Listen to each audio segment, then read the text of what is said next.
Greetings out there in YouTube land. Those of you who have watched the previous two videos on this K Model 720 amp know that at the end of part 2 we came up with a good result but not a great result. The tone was just not quite satisfactory in my opinion. It sounded rather stifled and dead. And there were several possible causes, including the speaker, the grill cloth, and the back door panel maybe suppressing the speaker response, or maybe the circuit itself. So let's do some experimentation with this amp and see if we can't come up with both the causes of the problem and a solution to them. Okay, I dragged the K720 back out in the workshop. See about that stifled tone, and let's do some side-by-side comparisons. Those really seem to work in the other video. First we'll do one with the back panel on and then with it off.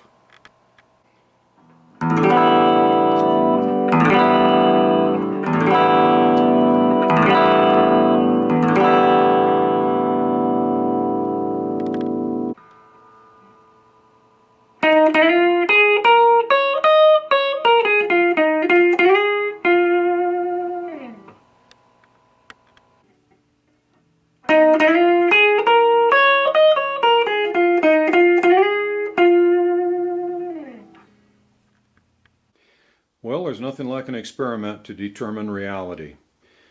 I personally heard absolutely no difference with or without the back panel, so I think we can exclude it as a cause of the rather dead and stifled tone.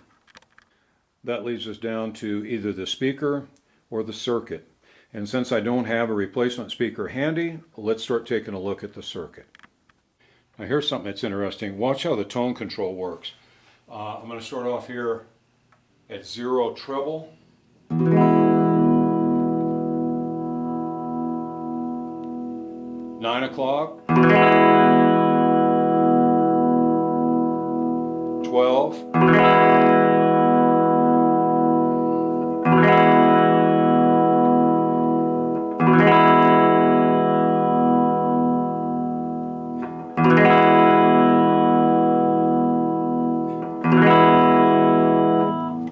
There is almost no difference between a tone setting of 2 and a tone setting of 10. Okay, if the tone control has no effect from about 2 to 10, it means to me that the treble is being lost before it gets there. I see some possibilities. 100K is rather high for grid stopper resistors. On Fenders they're usually 68K. So I'm going to try lowering the resistance on one of these. Then also you'll notice over here that we have a 0.005 microfarad cap to ground. That is purely a leak for treble frequencies. So let's try reducing the grid stopper and eliminating the treble leak. Okay, I've removed the control panel, and as you can see from behind, the fuse holder, toggle switch, pilot light. Here is the 0.005 treble leak to ground. Here is the 0.1 microfarad treble capacitor. And over here are the 100K grid stopper resistors. Okay, let's try a side-by-side comparison with and without the 0.005 treble leak capacitor.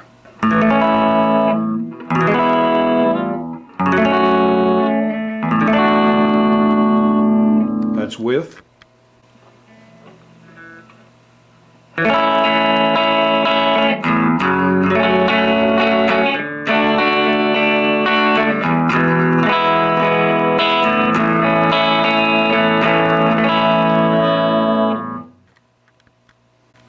Well, I guess we know where some of the treble was going. It was straight to ground. Now let's reduce the value of the 0.1 microfarad tone control capacitor right there so that the tone control may actually have some sort of a range of operation instead of from 0 to 2. Okay, I'm really not sure what an ideal value would be, but 0.1 seems too high. I remove that capacitor and then I've jumpered in one that's half that size, which is 0.05 microfarad, original old Bumblebee capacitor. Let's see if it gives our tone control any sort of range of adjustment. 0, 2, 5, 8, and 10.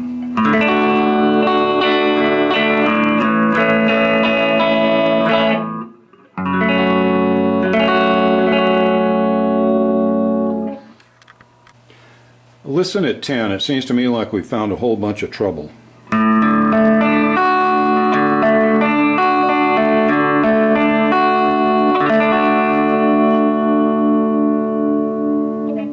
Doesn't really sound stifled anymore to me.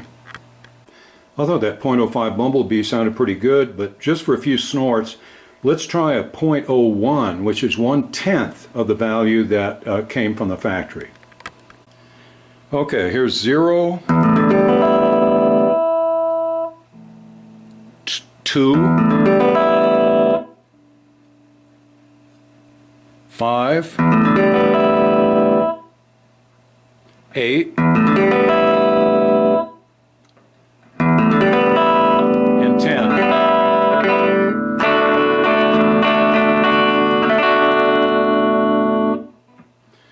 Let's compare the 10 of the 0.01 to the 0.05 of the Bumblebee. Here's the 0.01.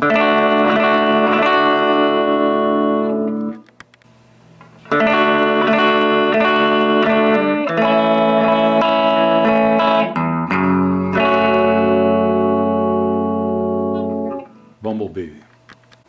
You know, I don't think there was a huge difference in tone, and I'm not a capacitor snob, but to me the Bumblebee had a little rounder, smoother tone to it, especially up around the 5 setting here, the mid-range setting on the tone control. So I think I'm going to wire it in. Okay, and now as the final step, I've replaced the 100K grid stopper resistor on input number 1 to a 47K resistor. Okay, here's the 47K grid stopper.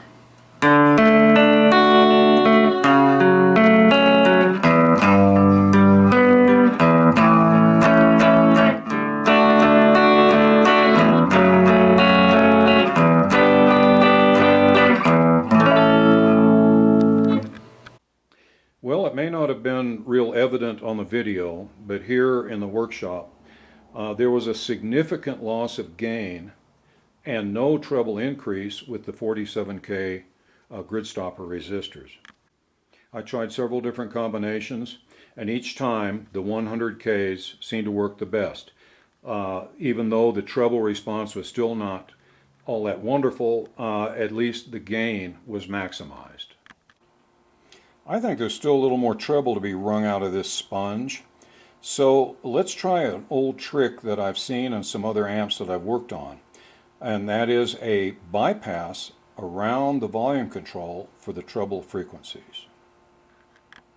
And to understand it, let's take a look at the schematic. This is the 0.1 microfarad tone cap and the 0.005 microfarad bleeder cap that we removed. Now let's focus our attention to the 1 meg volume control. Now let's talk about a couple of things to consider with tone modification. Treble frequencies can pass through very, very low value, like picofarad value capacitors. They can pass through quite easily, but they cannot pass through resistance, especially high resistance, very well. Conversely, bass can pass through high resistance fairly well, but has a real hard time passing through capacitors of low value. So let's look at the volume control. Every bit of bass and treble has to pass through some of this volume control, which may be, say it's at the midpoint, is going to be 500K. Okay, the bass will have no trouble passing through the 500K and moving on to the next stage of amplification. The treble, however, is going to have a real hard time getting through that resistance so it can continue on. Therefore, we'll lose a lot of treble here with the 1 meg volume control. So let's give the treble a shortcut, and let's put in a 0.00015, that's 150 picofarad capacitor that bypasses the volume control. Okay, I'm going to wire it above the volume control and then to the wiper. Now here's what's going to happen. The bass will continue on through the resistor and over to the next stage of amplification like it always has. The treble will not be impeded by the volume control anymore, but will simply take the bypass around the side and continue on. So all sorts of treble that was blocked back here, it was like a dam for treble, will now be able to get by the volume control and continue on to the next stage of amplification. Now let's listen to it with and without the treble bypass cap on the volume control. This is without the cap.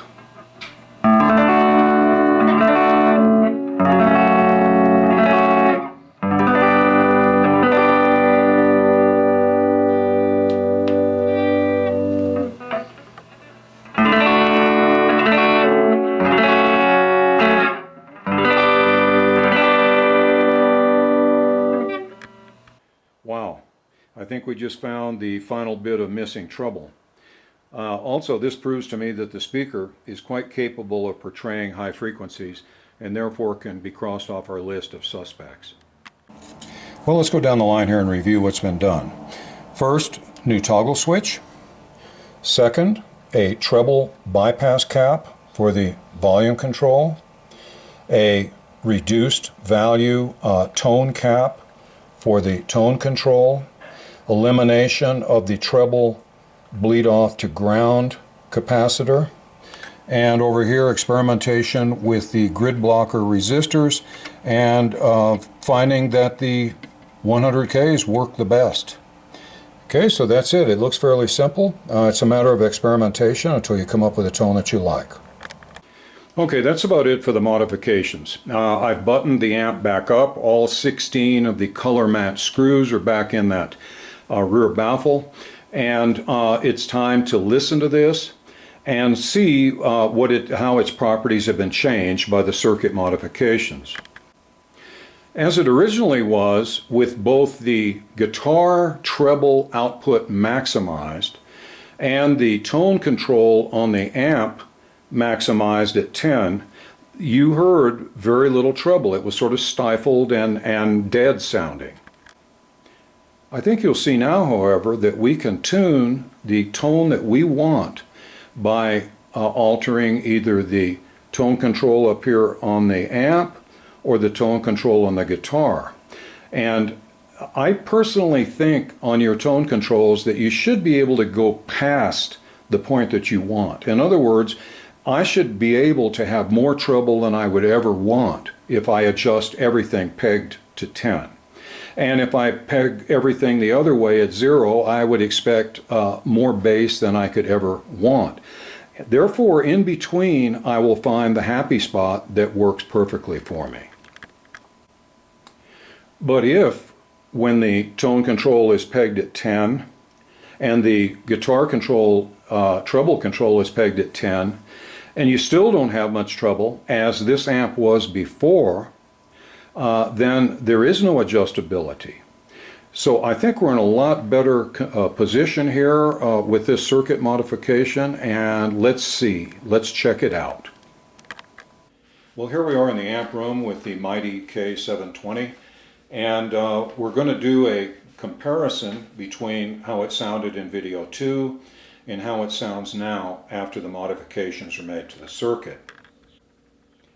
To assist you in the comparison, I'll play about 10 seconds of the part 2 video sound demo. Then we're going to shift to about a 40-second demonstration of how the amp sounds now.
And now, in violation of numerous restraining orders from the neighbors, we're going to try a demo of the amp as it is now, after the modifications, but with Rusty's Blues driver.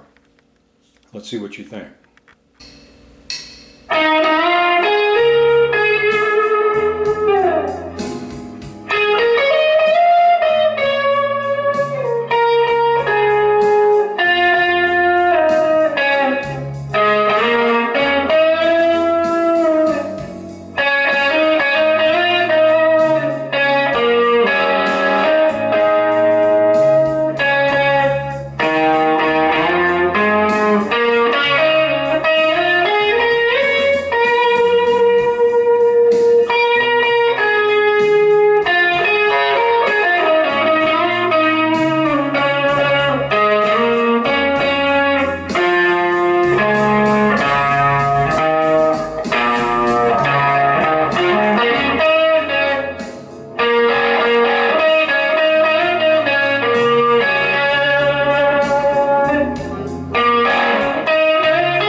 Well, that's about it. I know some people will probably like it better the way it sounded in video too.